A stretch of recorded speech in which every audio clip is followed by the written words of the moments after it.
Yo, what's going on, YouTube family? This is AD Beats LV, AD's reaction channel. We gonna get right into it, get into this video. It's a part 2 of the Washington State Trooper who fatally got into an accident with a motorcyclist. He was 20 years old, I believe, and this is part 2. This is like an update I found online, Law and Crime. So go ahead and subscribe to them. I'm subscribed to Law and Crime. I watch them. This is fair use. I'm gonna just react to a segment they just recently put out, and I'm gonna go ahead and I went and dissected it a little bit, made it shorter and squeezed it in on key points of the case, so we can get right into it. Hopefully everybody's out there doing well, in good health, families in good health. If it's cool, press like, subscribe, share, hit the notification bell. It'll help out the channel a lot, trying to get to 500 subs and then just keep going from there. And I appreciate everybody's time. So let's get right into it, y'all. Let's go. 40 at Village Parkway with a likely fatal collision. State started taking it, but then realized that one of the involved drivers is an off-duty state trooper. A trooper in Washington State who's responsible for informing the public about investigations is now the one making the news. Authorities say she crashed her car into a young motorcyclist, killing him, and her resistance in doing field sobriety tests instantly raised red flags. We are digging into recently released body cam footage, what's next for the trooper, and what we know about the victim, all with the managing partner of powerhouse law firm Morgan & Morgan, Dan Morgan. Welcome to Sidebar, presented by Law and Crime. I'm Jesse Weber. Let's go. 35-year-old Sarah Clasen has been a trooper with the Washington State Patrol since 2012, but right now, she finds herself on the wrong side of the law because she could be facing a charge of vehicular homicide in the death of motorcyclist Jose Sanchez, who she seemingly collided with on March 1st outside of Richland, Washington. And authorities believe she may have been intoxicated at the time of this crash. Now, Clasen was in her personal vehicle, told police that she was returning home after picking up a pizza, when she said Sanchez, quote, came out of nowhere. She called 911 and at first didn't seem to think things were that serious, or at least that's what it appeared to be. Are you injured at all? No. Okay. And it said you're in a Kia, is that right? Yes. Okay. Okay. Did you hit a motorcycle? Yeah, we are. Okay. Do you see if the person's injured or breathing? I think everybody's okay. Let me get on and check. But once Clasen was out of the car, she realized just how bad things were. Yeah, we have no pulse on I believe a pedestrian. I can. Yes, I'm a first responder.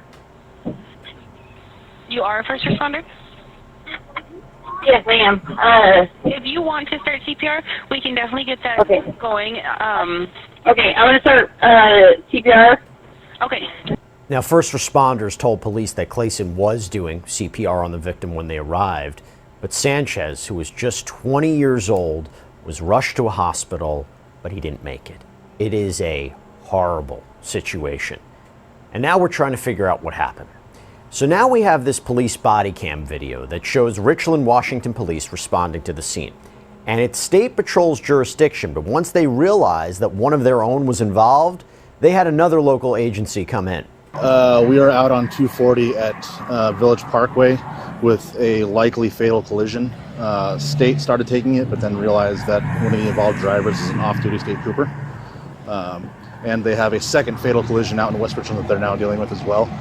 So I talked to their sergeant, and I just spoke with Raby and Mason, and we all agree that we'll take this from state. So if you guys can come out. It sounds like state troopers are calling out the detectives to You know what? do the physical evidence. I didn't catch that on the first video I dropped when we seen the actual raw footage of the body cam of the police officer. So I didn't realize they called in another agency to proceed on with this case. So let's go. Scene, but they requested that we run the investigation. Talk to me about what the complication could be in terms of a defendant, okay? So either she's a criminal defendant or she's a defendant in a lawsuit as a member of law enforcement. Is that a complicated factor in a case like this, in terms of how a jury would view her, in terms of the evidence? Just what should we be thinking about in terms of her role here, even though, again, she was off duty?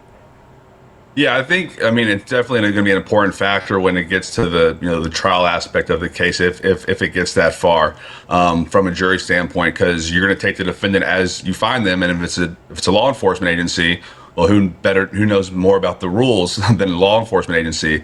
I read that she even was doing PSAs about not drinking under the influence and not being a distracted driver about a year before this happened. So those clips, those videos, those are going to be, if I'm the plaintiff attorney on the case, those are going to be some of my first exhibits. She knows what happened here. She knows what she did was wrong. She knew better than anybody that these accidents are happening, that she even did a PSA to stop them from happening. And then she's the person that ends up being the at-fault driver in one of the accidents that a year before. Yeah, that's crazy how she's like an advocate. It was even on the news and everything, and then she becomes that person. That's crazy. Let's go. She's trying to prevent. So yeah, I mean, it's a terrible optics if you're defending that case where you don't want to get in the court. You probably want to either settle before or take a plea deal. Right. And by the way, I'm going to get to the fact that she refused these tests in a second, but just on a layman's point of view, because you handle these cases a lot of times, and we will get into the blood test because the results haven't been released yet, but does it appear that she might be intoxicated? Just from my perspective, there were certain times when she's speaking where it almost sounded like slurred speech. I don't know for sure, and obviously we'll see what the tests come back with, but did you get that sense? Yeah, I agree with him. I did hear her slur a little bit in the 911 call, but it was like maybe 2 times, maybe 2 or 3 times. It was a slight slur, like I heard anyways, but let's see what the Morgan & Morgan lawyer says. I got no, the sense that I got that she was somewhat with it. It didn't seem like, you see some of the body cams that we watch and it's, oh yeah, this person is loaded right now. I really didn't see that. I did see that it was kind of a nonchalant, but that as soon as she, denied the test, then yeah, obviously your attendance go up. There's a reason you deny it. I know that I think she alluded to some stuff later on about maybe a glass of wine, but didn't answer it. But there's reasons why you don't answer it, because if me and you, if we know we have nothing to hide and 0.00 is going to get us out of there, let's hurry up and blow and get the show on the road. Right. Okay, so let's keep that in mind, because the officer has Clasen fill out a statement about what happened, and then he broaches whether she would be willing to do field sobriety tests to rule out any sort of intoxication. Well, I'll be honest with you. I would love to rule out impairment, but without the fields, it is hard to rule that out. Obviously, it's voluntary. I won't ask you again, but there may always be that question. Yeah. Down the road. I just rather not. Okay. Yeah. I understand, but I know how it goes too. So. Yeah. What do you mean? You know how it goes? Even if there's like a little, if I had a glass of wine earlier or something like that, I just don't want to do it. Yeah, she's exposing herself. But no, I definitely don't feel impaired. I don't feel like there was impairment as an issue. I Did you have a glass of wine earlier? not gonna answer it. Okay. Yeah. Okay, so Dan, you are seeing this officer picking up on certain clues here. And the fact that she has chosen not to take the tests, and by the way, that's her right to do. She doesn't have to take those tests, right? I mean, talk to us about her refusal to do that and how that could affect the case and what you're taking away from his observations. Exactly, yeah. And that's in a lot of states have that rule, and there's different implications behind whether you take the test or do the test or not do the test or blow or not blow. A lot of states will allow you to not do the blow test, but instead have your blood drawn, vice versa. But a lot of times there's just implications. I know in the state of Florida, for instance, you would lose your license for a year. A lot of states have that same thing. So even if you refuse to blow, which is your right, you can still have your rights of to drive, stricken for your refusal to do so. So there's our implications there. But yeah, I mean, eventually, if you know that's going to be the worst evidence or the best evidence for you, so some criminal, and again, we're more personal injury side attorney, so we're not on the criminal as much. But yeah, you're going to have a lot better time defending your client with no blood tests, no blood alcohol, and just the videos of them acting. But a jury watching this video could easily say she's not drunk, she's acting fine. She talked to the officer normally. What would be the defense perspective, even in a litigation? What would be the defense perspective if you're representing her? Listen, she doesn't have to take these tests. How do you say that doesn't make her look suspicious, or that it doesn't show that she's liable? Because somebody else might look at it and be like, well, of course she doesn't want to take the test because she doesn't want to show what really happened here. So what's the counter argument? Yeah, I mean, you really have to hammer down on, this is her right. This is what she, that she's an officer. She knows her rights. She knows that she doesn't have to, and that this evidence, wouldn't be admissible. And at the same time, you have murder suspects that plead the fifth and don't get on the stand, and the jury can't say, well, he didn't testify, he must be guilty. The judge has to really do his part of laying in the fact that her not blowing, you cannot, that cannot be the reason why you find her guilty. That cannot be considered. You can only consider what's in evidence. There's nothing of that in the evidence. Her refusal to do so, cannot be presumed as guilt. So, there's a lot of that. But yeah, I mean, if you're a juror and you're on there, I mean, we're all human. So despite the best judge's instruction and this and that, you still a little bit about, you're going to wonder, if not, why not? Why didn't she blow if it was 0.00? So let me tell you what happens next. So she is taken to the police station where she's put into this interview room, handcuffed to a bar on the wall, and the officer leaves. Yeah, I think they're blurring out because I'm just like really noticing too from the first video. I didn't really too much notice her pants are soiled, with the motorcyclist's, fluids. I don't know if I could say that word or not, but yeah, she's got it all over her pants. I don't know why. Maybe that's why they're blurring it out. And let's go. His body cam in the room with her, and she sits there for 3 hours. And when the officer comes back in, he lets Clasen know that he's gotten a warrant for a blood draw. So they head over to the hospital to make that happen. All right. So they did get a warrant for the blood. So we'll go and do that now. Okay. Can you use the restroom for me? Yeah, absolutely. But there's one right across the way, so I wouldn't bother throwing customs. Yeah, they're blurring out the fluids on the I'm not going pants. anywhere. Yeah. Yep, just right here. Okay. I'll just be right outside here. And a police spokesperson confirmed Clasen's blood was collected during a news conference. Probable cause was established for her arrest. Hey, by the way, I did a video on this, but their original feed from the news, it was only coming out the left speaker, and it was just buffering. Like their feed was really jacked up. But I decided not to put it out and just put this out. But I was going to put a video out of this whole press conference. But you couldn't watch it because their feed was messed up, like really messed up. Let's go.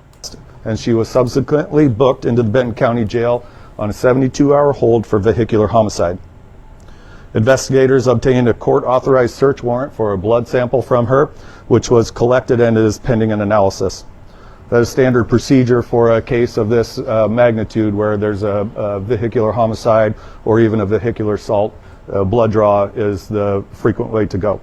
And the spokesperson said it could take weeks or even months to get the results of that blood test, which, Dan, I'm confused crazy. about. Why would it take so long? I'm a little confused by that. I'm confused by it too, hearing that. I mean, I think if I went to my local Quest, I'd have those results, in 24 hours. So I'm not sure why it's taking that long. Maybe it has to go through a whole different protocol since there's a vehicle homicide connected to it in the state of Washington that they have. I know the traffic homicide report in a lot of the states that we're in, yeah, it does take a month, maybe more, to get the final results of the full investigation, because they want to put it all at once for the family. You'll get the crash incident report with the basic information, but then they'll do the whole traffic homicide investigation to get the results. So maybe their plan is to not release the results of the blood test until they put out the entire report. So that's why it's being held up. But yeah, we're living in 2025. We can get those results somewhat quickly. Oh yeah. And by the way, even though she, hasn't been charged, and this is still under investigation, it is very important for law enforcement, I think with the press conference and the release of the body cam, for a sense of transparency, and they're doing things by the book and not, and if there was a conflict of interest, they're trying to mitigate that and saying she is being treated like any other motorist who is involved in this kind of crash. That's really important in this, right, Dan? It is, exactly. They don't want to, and I think even seeing this footage, a lot of people are going to say, well, I know if this was me, or this was my son, or if this was my, wife, husband. Look at the car, though. Like, the car is like, somebody was going really fast, because their car is to hit a motorcyclist. It looks like their car was in an accident with another car. That's just bizarre. Look at the car, though. And in the situation, they wouldn't be getting niceties. But yeah, they definitely want to be able to say, we did it by the book. We smelled it. She refused tests. If they had the tape of she refused 2 tests and did a written statement and did this, and then they let her go, then it just smells to high heaven. So they're at least trying to keep the appearances of this is how things are doing. And for the most part, they are. A lot of, like we talked about, a lot of time did go by. He said she was in there for 3 hours. She's at the scene for probably another 2. So, 5 or 6 hours between the blood draw and the incidents is very favorable for her. But, that's not too uncommon in other cases for there to be that type of gap. By the way, police also confirmed that Sanchez, the victim in this case, he didn't have the special endorsement on his license, which was needed in Washington to ride a motorcycle. Does that affect anything here? Does that affect the legal analysis? Or at the end of the day, he's still killed? Does it become a question of how did that happen? Does it matter that he apparently didn't have that proper documentation? Not really. From a civil standpoint, most likely, really from both standpoint, most likely not, because the end results would happen, even if he didn't have a license, but was he at fault? If they come to the conclusion that he was speeding or this, that, or the other thing, it could exonerate her in that. But that one fact that he didn't have his license probably is going to play too big of a factor into the case. Now, if it got to the trial setting, and I'm her attorney defending her, I'm obviously making that a huge red flag. This guy shouldn't have even been on the road that night. He wasn't allowed to be on this motorcycle. He wasn't licensed to be on the motorcycle. He was on the motorcycle anyway, but for him illegally driving on the motorcycle is never, you go down that rabbit hole and spin it for the jury to kind of get that emotion evoked. But as far as an insurance company looking at it and saying we're not going to settle this case because of that, that's not going to be a factor. Or a police prosecutor saying we're not prosecuting this case because that's not going to happen either. Now, let me go to the criminal aspect for a second, or the potential criminal aspect. So she was booked on a 72-hour hold, saw a judge, was released on her own recognizance. A prosecutor asked for $150,000 bail. The judge noted that Clasen has significant ties to the community. She was cooperative on scene, not concerned about Clasen fleeing. But her release does come with conditions. So she has to have an ignition interlock device in any car she's going to be driving. It's a breathalyzer that doesn't let the driver get moving until they can prove they're sober. And while a Benton County prosecutor appeared at that initial hearing, the state says the case will be handed over to a special prosecutor who's going to be the one actually deciding if Clasen will end up facing a vehicular homicide charge. And for now, she has not been officially charged. She's on administrative leave pending the outcome of the case. It's unclear if she's going to be paid during that time. But the Richland Police Department investigator was asked during the news conference last week what the difference was between a charge of vehicular homicide and vehicular manslaughter. So vehicular homicide was due to the presence of intoxicating substances in her system, what our officers observed and what they believed to be there. Now, Clasen's defense attorney told reporters that there's not enough evidence to charge Clasen with anything. Do you think she's going to be charged with vehicular homicide? I think if the blood test is not in her favor, I think it's very, very likely. Yep. And look, in all of this, and we've talked a lot about the body cam, the logistics of it, the legality of it, we can't forget The victim in this case, 20-year-old Jose Sanchez, was born in Venezuela, had recently graduated from high school. He lived here in the United States. He lived in the Tri-Cities area for around 7 years, according to his family. He was working as a forklift operator at Lamb Weston. It's a food processing plant. And his family spoke with Apple Valley News in a very emotional interview. His mother said, "When you see Zohair, you feel amazing, like the sun is shining on you. That was Zohair, the sunshine of our family. Now we've lost him. It's hard for me to even talk about my son." And Sanchez's father told Apple Valley News that they just want a fair resolution, saying, "When I heard it couldn't be an accident, that the driver was also an off-duty WSP trooper, I thought, oh no, now the truth is even more difficult to uncover. I don't know, maybe I'm wrong, but we want the truth. We want justice." And the family started a GoFundMe to raise money for funeral expenses. His mother wrote on the GoFundMe, "He was a bright and loving soul who brought joy to everyone around him, and his absence has left a void that we cannot begin to describe." No, it's really tough. It's, no amount of money is ever going to bring their loved ones back. No amount of money is ever really going to fill that hole of what was lost. As her describing him as the sunshine of, her life, no amount of money is ever going to bring that sunshine back, into her life. It's always going to be a void. So, those conversations are tough, and to really let them know, what we're going after isn't to fulfill that hole. That's never going to be filled, but it's to bring some sort of justice, some sort of closure, to the circumstances, and to allow not only the defendants in the case, but to let the community as a whole know that his life mattered, that there was value here, there was value lost, and we are recognizing this loss as a society. Wow, that's crazy. Yeah, we're just gonna see how this plays out. If her blood test does come back that she was over the legal limit, then yeah, more than likely she will be prosecuted and convicted. The only thing is, it's like vehicular homicide. I believe it only gets like 5 to 10 years or something like that. So being that she is a state trooper and everything, then she'll probably get the minimum. So my heart goes out to the family. Hopefully she doesn't, but more times than likely, she'll probably get the lesser time, and that's unfortunate because, can't, of course you can't get time back, right? But, their loved one is gone forever, like there's no more time. And that's the unfortunate, sad part about it, but I'll keep you guys updated on this, and we'll see what happens, We'll see what happens. So appreciate everybody's time. Come on by anytime and check out my videos, leave a comment. I really appreciate it. I'm just really trying to, go hard at this, and hopefully some of you guys enjoy it, and I'll see you guys on the next one. Everybody stay safe out there. I'm AD Beats LV, AD's reaction channel, and I'll see you guys on the next one.